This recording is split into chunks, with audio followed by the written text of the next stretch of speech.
Alors, je voudrais juste vous inviter à aller découvrir la nouvelle page que m'a inspiré de créer le Seigneur, Jésus. Et toute la gloire revient à Dieu, à Jésus et à son Saint-Esprit. Cette page qui est en rapport donc avec les recettes que le Seigneur m'a inspirées, sur laquelle il m'inspire, il m'invite à partager avec vous toutes les recettes qu'il me donnera de partager avec vous, sachant qu'il m'a déjà inspiré plus de 500 recettes. Alors je ne dis pas que je partagerai ces 500 recettes dans l'immédiat avec vous, mais en tout cas, chaque fois que je le pourrai, toutes celles qu'il souhaitera. Mais je précise qu'il y a quand même environ, il doit bien y avoir 2 ou 3 ans que je pense à ouvrir cette page, d'autant que ça fait certainement 3 à 4 ans qu'il m'inspire toutes ces recettes. Et toute la gloire revient à Dieu, à Jésus et à son Saint-Esprit. Maintenant, je ne sais pas, vu le petit souci technique que nous rencontrons, à quel moment la page va être efficace et réellement active. Dans la mesure où on l'a créée, elle est bien active, et quand j'envoie un document dessus, j'ai déjà essayé de partager avec vous des documents et des recettes. Quand j'envoie un document dessus, Facebook me répond que le partage a bien été fait. Mais quand je vais moi sur la page, je ne vois aucun document s'afficher, donc je ne sais pas ce qui se passe sur la page, et donc j'ai pas encore pu non plus y mettre tous les éléments que je souhaiterais, mais comprenez que dès la semaine dernière, j'ai pu voir avec le programmateur et développeur de sites internet que le Seigneur nous inspire également de créer, d'ouvrir, ce qui s'y passait. Bon, on a au moins pu ouvrir la page, mais il nous reste juste à régler ce petit souci technique. Et vous verrez également qui est donc là pour des raisons indépendantes de notre volonté. Vous verrez également que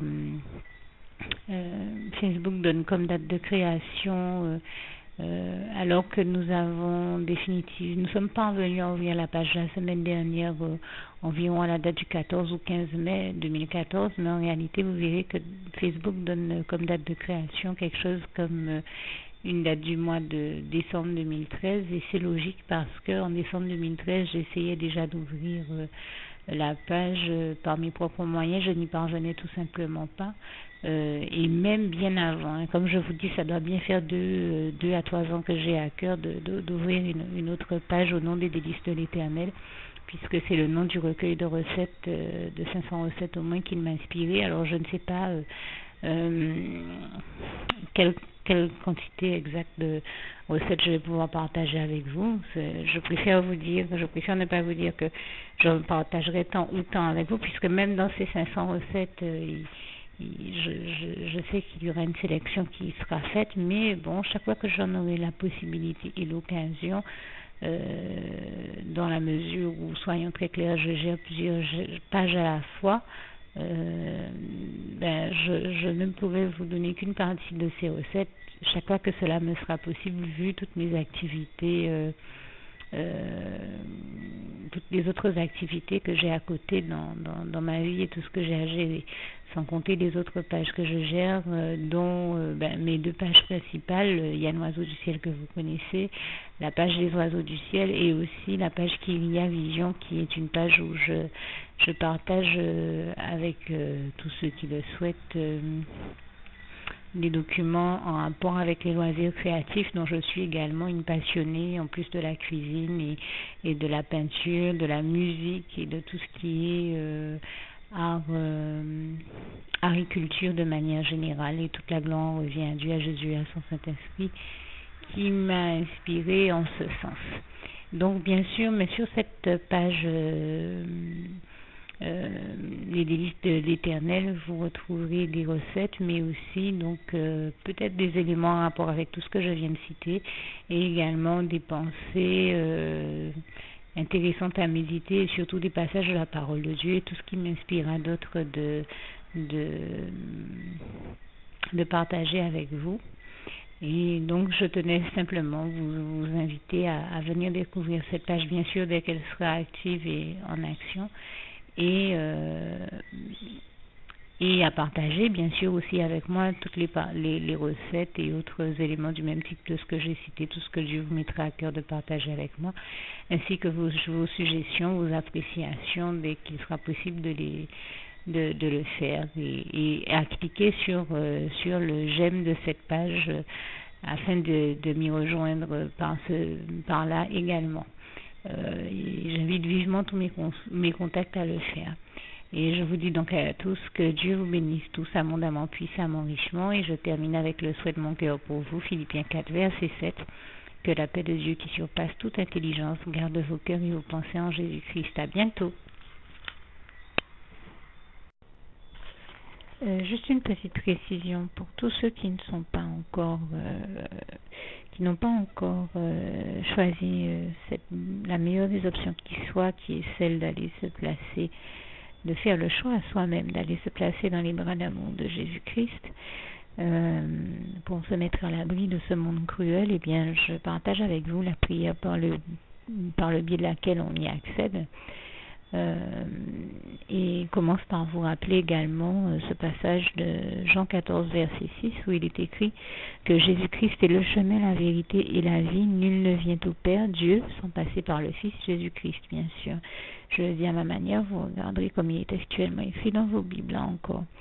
Et donc, n'hésitez pas à ouvrir vos cœurs à Dieu, à Jésus, à son Saint-Esprit, à être sincère avec lui et à lui adresser la prière qui suit, à lui dire tout simplement, éternellement Dieu, Seigneur Jésus-Christ, moi, un tel, vous dites votre nom et votre prénom, je t'accepte aujourd'hui comme mon sauveur personnel, le seul maître et roi de ma vie.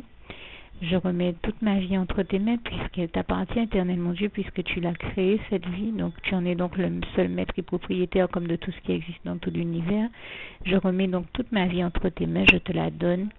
Merci éternellement Dieu aussi de permettre que cette vie que tu m'as donnée continue à être à ta gloire et que je continue à te servir, à t'appartenir pour l'éternité, d'éternité en éternité. Merci aussi Seigneur de faire que je continue donc à te servir et à t'appartenir pour l'éternité, d'éternité en éternité. Et aussi Seigneur de m'accorder la grâce de ton pardon et de ta miséricorde pour tous les péchés que j'ai commis tout au long de ma vie, jusqu'à la date d'aujourd'hui incluse. Et c'est au nom puissant du Seigneur Jésus-Christ que j'ai fait cette prière.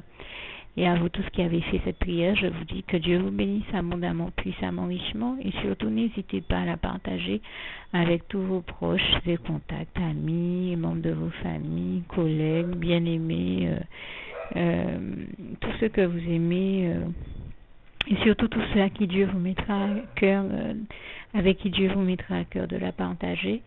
Et comme j'aime à le dire, si vous n'avez pas encore pris le temps de faire cette prière, comprenez bien que voilà, ça ne vous coûte rien de la faire, c'est gratuit, c'est indolore, et que voilà, vous n'êtes pas obligé de me croire, mais moi il m'est arrivé tout comme vous de devoir faire cette prière un jour dans ma vie, et quand on m'a proposé de la faire, je me suis dit, et si c'était vrai, et si c'était vraiment Dieu qui, par ce biais-là, m'appelait à lui et me demandait de lui donner ma vie, de l'accepter, c'était Jésus qui était en train de vraiment me tendre la main et qui était en train de me demander de l'accepter comme mon sauveur personnel, je ne pourrais pas passer à côté de l'occasion de lui dire oui, parce qu'il faut aussi que je reste ouvert ou ouverte à ce que Dieu peut avoir à me dire. Il faut que je garde mon cœur et mon intellect ouverts à ce que Dieu peut avoir à me dire.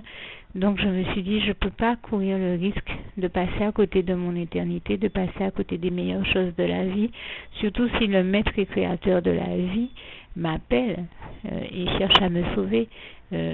pour être sauvé, il faut bien que je lui dise oui, que je souhaite qu'il me sauve. Oui, Seigneur Jésus-Christ, je t'accepte comme mon sauveur personnel. Et c'est le sens de cette prière. Et comme je dis, elle ne nous coûte rien à faire. Et puis surtout, moi je vous dis, du jour où je l'ai faite, j'ai vu Jésus changer ma vie en mieux sur tous les plans. Et donc je crois que ça ne vous coûtera rien, ça ne vous coûte rien vous non plus de la faire et puis d'expérimenter, de regarder comment les choses vont se dérouler dans votre vie, de regarder Jésus changer votre vie en mieux, à vous aussi. Et d'en faire l'expérience. Et pour en faire l'expérience, il faut commencer par faire cette prière. Donc si vous ne l'avez pas encore dite, réembobinez tout simplement cette vidéo ou ce document si vous préférez, réécoutez-le et dites avec moi la prière que vous m'avez entendu mentionner. Et n'oubliez surtout jamais que tout est possible à celui qui croit en Dieu, en Jésus-Christ et en son Saint-Esprit, comme il est écrit en Marc 9, verset 23, et que tout est possible à Dieu, comme il est écrit en Marc 10, verset 27. Que Dieu vous bénisse donc et à bientôt.